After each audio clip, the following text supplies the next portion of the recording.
అప్పుల బాధలు వెంటాడుతున్నాయా? అయితే 6 JVR వారి జాతిరత్నాలు ధరించండి. రైట్, బ్రేకింగ్ న్యూస్ ఇస్తున్నాం మనం టీవీ స్క్రీన్ పై. నల్గొండ జిల్లా కొండమల్లేపల్లి మండల కేంద్రంలో ప్రైవేట్ స్కూల్ నిర్వహిస్తున్న రూపారెడ్డి అత్యంత దారుణ హత్యకు గురైంది. దాదాపుగా 30 కత్తిపోట్లు ఆమె ఒంటిపై చూసి పోలీసులు నివ్వెరపోయారు ఒకసారిగా. అసలు వాళ్ళ భర్త కూడా ఏం చెప్పట్లేదు. సో ఇలాంటి నేపథ్యంలో ఆ అమ్మాయి ఒంటరిగా ఉండటమే చూసే అయితే ఆ దుండగులు హత్య చేశారని చెప్తున్న పరిస్థితి. అండ్ ఇద్దరు సిఐలు, ఇద్దరు ఎస్ఐలు అక్కడ సరిగ్గా ఆ ప్రాంతంలోనే వాళ్ళు నివాసం ఉంటున్న ప్రాంతంలో ఇలాంటి హత్య జరగటం నిజంగా కలకలం రేపుతుంది. కల్లు రూపారెడ్డి 52 సంవత్సరాలు. సో కొన్ని సంవత్సరాలుగా కొండమల్లేపల్లిలో నాగార్జున గ్రామర్ స్కూల్ నిర్వహిస్తూ ప్రిన్సిపల్గా కూడా ఆవిడ వ్యవహరిస్తున్నారు. సో ఆమె భర్త రాజేందర్ రెడ్డి రియల్ ఎస్టేట్ వ్యాపారం చేస్తుంటారు. వారు మండల కేంద్రంలోని జేబీ కాలనీలో వీళ్ళు నివాసం ఉంటున్నారు. వీళ్ళకి హైదరాబాద్ శివార్లోని గుర్రంగూడలో కూడా ఇల్లుంది. వారి కుమారుడు అభినవ్ రెడ్డి హైదరాబాద్లోని ఒక ప్రైవేట్ కాలేజ్లో ఇంజనీరింగ్ చదువుతూ అక్కడే ఉంటున్నాడు. సో దీంతో సెలవు దినాల్లో దంపతులు ఇద్దరు కూడా ఈ యొక్క కుమారుడి వద్దకు వెళ్ళి వెనక్కి వస్తూ ఉంటున్న నేపథ్యం. సరిగ్గా అంటే మొన్న శనివారం, ఆదివారం, సోమవారం 3 రోజులు వరుసగా సెలవులు రావడంతో రూపారెడ్డి భర్తతో కలిసి హైదరాబాద్లోని తన కుమారుడి వద్దకు వచ్చారు. సో తిరిగి మంగళవారం ఉదయం రూపారెడ్డి కొండమల్లేపల్లికి రాగా భర్త రాజేందర్ రెడ్డి పని ఉందని అక్కడే ఉండిపోయాడు. సో రూపారెడ్డి మంగళవారం ఉదయం స్కూల్కి వెళ్ళి సాయంత్రానికి సరిగ్గా 5:30 తిరిగి కొండమల్లేపల్లికి ఇంటికి వచ్చారు. అయితే బుధవారం ఉదయం రూపారెడ్డికి ఆమె భర్త రాజేందర్ రెడ్డి ఎన్నిసార్లు ఫోన్ చేసినప్పటికీ లిఫ్ట్ చేయకపోవడంతో కొండమల్లేపల్లిలోని తమ ఇంటి పైన అద్దెకుంటున్న వాళ్ళకి ఫోన్ చేసి కొంచెం వెళ్ళి చూడాల్సిందిగా కోరాడు భర్త రాజేందర్ రెడ్డి. అద్దెకు ఉంటున్న వాళ్ళు వెళ్ళి ఎన్నిసార్లు తలుపు తట్టినా రూపారెడ్డి తలుపు తీయకపోవడంతో ఇంటి పక్కనే ఉన్న వారిని పిలిచి ఆ డోర్ మొత్తం బద్దలు కొట్టారు. దీంతో ఇంటి వెనుక ఉన్న కిచెన్ వద్దకు వెళ్ళి చూడగా తలుపులన్నీ బార్లా తెరుచున్నాయి. సో ఇలాంటి నేపథ్యంలో ఇంట్లోకి వెళ్ళి చూడగా రూపారెడ్డి రక్తపు మడుగులో విగతజీవిగా ఉంది. స్థానికులు వెంటనే రూపారెడ్డి భర్తకు అండ్ పోలీసులకు సమాచారం ఇచ్చారు. So DSP Srinivasarao, Kondamallepalli CI Naveen Kumar, SI Ajmeer Rao, ఈ రమేష్తో కలిసి ఘటనా స్థలానికి చేరుకుని ఈ యొక్క పోలీసులు మొత్తం పరిశీలించారు. క్లూస్ టీంతో పాటు డాగ్ స్క్వాడ్ హత్య జరిగిన ప్రదేశంలో ఆధారాలు మొత్తం పరిశీలించారు. హత్యకు స్పష్టమైన కారణాలు ఇప్పటి వరకు లభ్యం కాకపోవడంతో అన్ని కోణాలు దర్యాప్తు జరుగుతున్నాయి. ఆల్మోస్ట్ 48 గంటలు అవుతుంది. ఇప్పటిదాకా ఎలాంటి ఇన్ఫర్మేషన్ కూడా లేదు. సరిగ్గా మంగళవారం సాయంత్రం 7:30 నుంచి 8:30 మధ్య సమయంలో హత్య జరిగి ఉండొచ్చని పోలీసులు అనుమానిస్తున్నారు. సో రూపారెడ్డి శరీరంపై దాదాపుగా 30 కత్తిపోట్లు ఉండడంతో ఈ హత్యలో ఎంతమంది ప్రమేయం ఉందన్న కోణంలోనే ఇప్పుడు దర్యాప్తు జరుగుతుంది. అయితే మరి అంటే సరిగ్గా వాళ్ళ కొడుకేమో హైదరాబాద్లో ఉన్నాడు అండ్ వాళ్ళ భర్త ఏమో అక్కడ వాళ్ళ కొడుకు దగ్గర కొంచెం పనుండి వచ్చాడు. హత్య జరిగిన ప్రాంతంలో అంటే నిందితులు చాలా పకడ్బందీగా రెక్కి ప్లాన్ చేశారా అనే విషయాలు కూడా ఇప్పుడు పోలీసులు చూస్తున్న పరిస్థితి. హత్య జరిగిన సమీప ప్రాంతాల్లో ఉన్న సీసీ కెమెరాల్లో అనుమానితుల కదలికలపై స్పష్టత లేకపోవడంతో రూపారెడ్డి ఇంట్లో ఉన్న సీసీ కెమెరాల్లోనూ అనుమానాస్పదగా కదలికలు ఏవైతే ఉంటాయో అవన్నీ కూడా మొత్తం అసలు కనిపించలేదు అనమాట ఎక్కడా కూడా. సో రూపారెడ్డి ఇంటి వెనుక వైపు సీసీ కెమెరాలు లేవు. ఇది గమనించి దుండగులు ఇంటి వెనుక వైపు నుంచి వచ్చినట్టుగా తెలుస్తోంది. అండ్ దీనికి తోడు హత్య జరిగిన ఇంట్లో ఎలాంటి చోరీ జరగకపోవడంతో దొంగలు కాదని భావిస్తున్నారు. సో ఒకవేళ ఎవరన్నా వచ్చి కనుక ఇబ్బంది పెట్టి ఆ అమ్మాయిని ఒక్కటే ఉంది కాబట్టి సరే ఏదన్నా ఇంట్లో తులమో లేకపోతే డబ్బులు ఎలాంటి దొంగతనం చేస్తే దొంగలు అనుకోవచ్చు.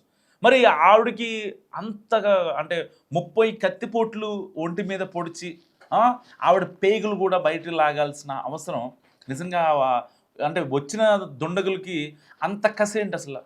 ఒకవేళ స్కూల్ వ్యవహారాల్లో ఇంకెవరితోనా గొడవలు ఉన్నాయా, లేకపోతే సరిగ్గా అదే టైంకి భర్త ఇంట్లో లేకపోవడం, అసలు ఈ డాట్స్ని కనెక్ట్ చేసుకుంటే ఎవరో కావాలనే రెక్కి చేసి ఇంటి ముందు ఉన్న సీసీటీవీ ఫుటేజ్కి దొరకకుండా సో తెలిసిన వ్యక్తులే. ఎందుకంటే ఆల్మోస్ట్ అంటే ఇంటి ముందు అయితే ఈ రూపారెడ్డి వాళ్ళ ఇంటి ముందు సీసీ కెమెరాస్ ఉన్నాయి అండ్ వాళ్ళ వీధి చివర 2 సీసీ కెమెరాస్ ఉన్నాయి.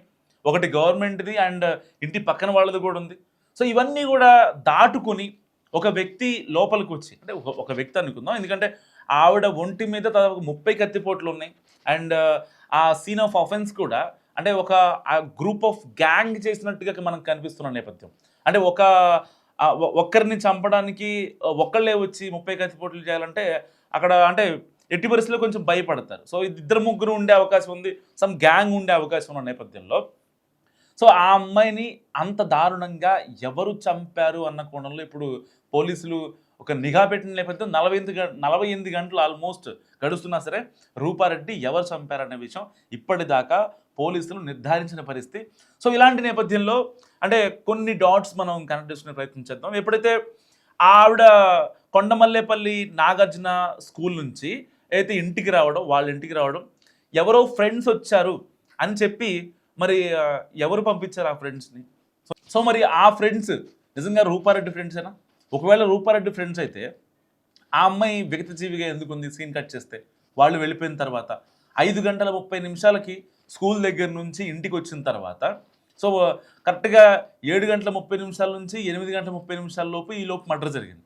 సో మర్డర్ జరిగిన తర్వాత ఎప్పుడైతే ఆ భర్త ఫోన్ చేశాడో ఏం చేస్తుంది ఏంటి అని చెప్పి ఫోన్ చేయడం జరిగిందో ఆ భర్త రాజేందర్ రెడ్డి, ఆయన ఒక రియాల్టర్ కదా, సో ఆ పని మీద హైదరాబాద్లో ఉన్నారు. అండ్ కరెక్ట్గా ఏదన్నా అంటే ఇంట్లో ఒకటే ఉంది కదా, ఏం చేస్తుందో ఏంటో, స్కూల్ అయిపోయిందా లేదని ఒక నార్మల్ కాల్ చేశారు. కాల్ చేస్తే అసలు ఫోన్ లేపలేదు. సరే మళ్ళీ కాల్ బ్యాక్ చేస్తుంది అని చెప్పి ఆయన కాసేపు వెయిట్ చేశారు. వెయిట్ చేసిన తర్వాత అంటే మా ఆవిడ దగ్గర నుంచి కాల్ రాకపోయేసరికి దాదాపుగా 20 minutes గ్యాప్లో మళ్ళీ కాల్ చేశారు. మళ్ళీ కాల్ చేస్తే అసలు ఫోన్ లిఫ్ట్ చేయలేదు. సో ఇక అప్పటి నుంచి భర్త రాజేందర్ రెడ్డి కంటిన్యూస్గా కాల్ చేస్తూనే ఉన్నాడు. కానీ ఇక్కడ ఈవిడ మాత్రం ఫోన్ లిఫ్ట్ చేయని పరిస్థితి. సో ఇలాంటి నేపథ్యంలో అనుమానం వచ్చిన అతను ఏం చేశాడంటే వాళ్ళ ఇంటి దగ్గర ఎవరైతే అద్దెకుంటారో వాళ్ళకి ఫోన్ చేశాడు. ఈవెన్ వాళ్ళు కూడా మేడం ఫోన్ డోర్ తీయట్లేదు. అప్పటికే వీళ్ళు ఇంటి వెనక్కి వెళ్ళలేదు. ఎందుకంటే దొంగలు వచ్చింది, ఆవిడ్ని విగతజీవిగా పడేసింది ఇంటి వెనకాల నుంచి వచ్చి, ఎందుకంటే ఇంటి వెనకాల సీసీటీవీ ఫుటేజ్ లేవు కాబట్టి.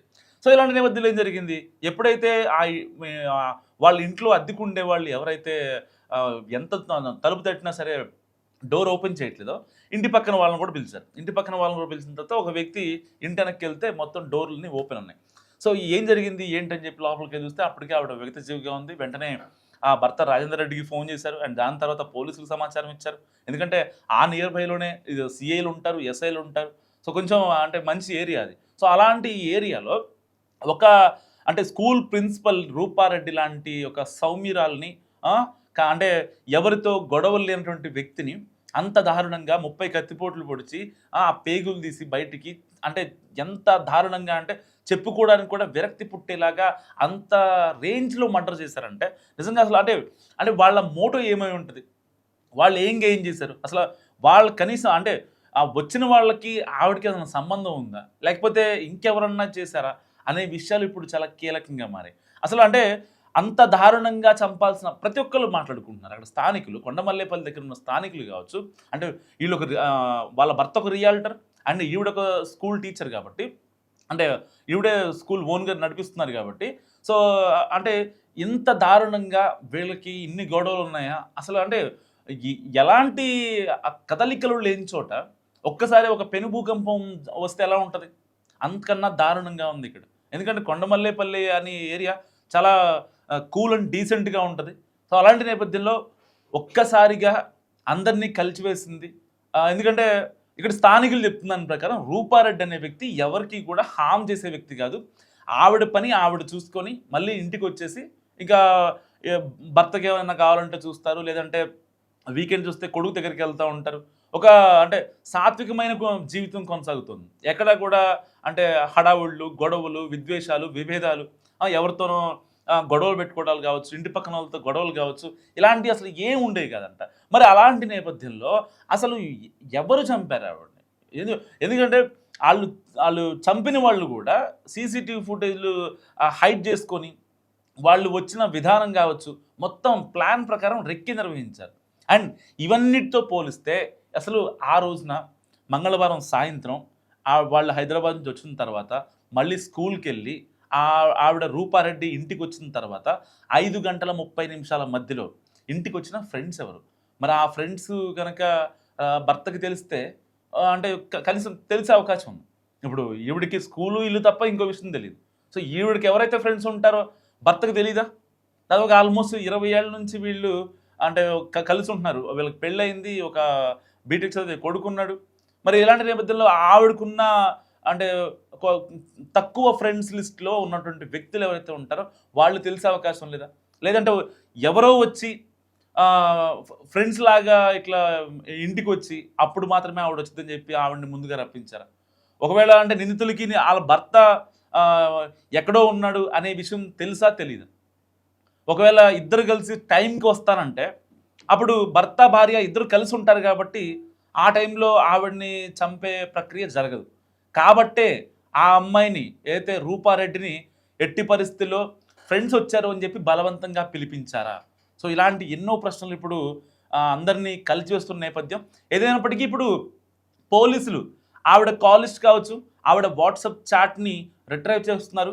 ఇటు వాట్సాప్ కాల్స్ కావచ్చు అండ్ వాట్సాప్ చాట్స్ కావచ్చు, కొన్ని డిలీట్ అయినట్టు కూడా తెలుస్తున్నాయి. అంటే మరి వచ్చిన వాళ్ళు ఎవరైతే ఉన్నారో ఆవిడ ఫోన్ని బలవంతంగా లాక్కొని ఆవిడకి కాల్ చేసినటువంటి ఆ కాల్స్ని డిలీట్ చేసినట్టుగా మనకు తెలుస్తున్న నేపథ్యం. మరి ఇలాంటి నేపథ్యంలో అంటే తెలిసిన వాళ్ళే హత్య చేశారు అని చెప్పి పోలీసులు ఒక ప్రాథమిక నిర్ధారణకి వస్తున్న విషయం. అండ్ కొన్ని డాట్స్ మనం కనెక్ట్ చేసుకుంటే పర్టికులర్గా ఎవరో కాదు, అంటే ఈవిడికి తెలిసిన వాళ్ళే. అండ్ ఆవిడ్ని ఆ టైంలో అంటే కత్తిపోట్లు పొడుస్తూ బెదిరించి ఆవిడ ఫోన్ని బలవంతంగా తీసుకొని దానికి సంబంధించి ఆ వాట్సాప్ కాల్స్ని, ఆ వాట్సాప్ మెసేజ్ని అన్నిటిని డిలీట్ చేశారు. అండ్ నార్మల్ కాల్స్ని కూడా డిలీట్ చేశారు. సో మరి నార్మల్ కాల్స్ని ఆవిడ ఫోన్లో అరెస్ట్ చేసే అవకాశం ఉంటుంది, బట్ సర్వర్లో అయితే వీ కాంట్ కదా. సో ఇప్పుడు అక్కడే దొరికిపోతారు నిందితులు. మరి మీరేమనుకుంటున్నారు? ఎవరు చంపారనుకుంటున్నారు? మస్ట్ కామెంట్ చేయండి.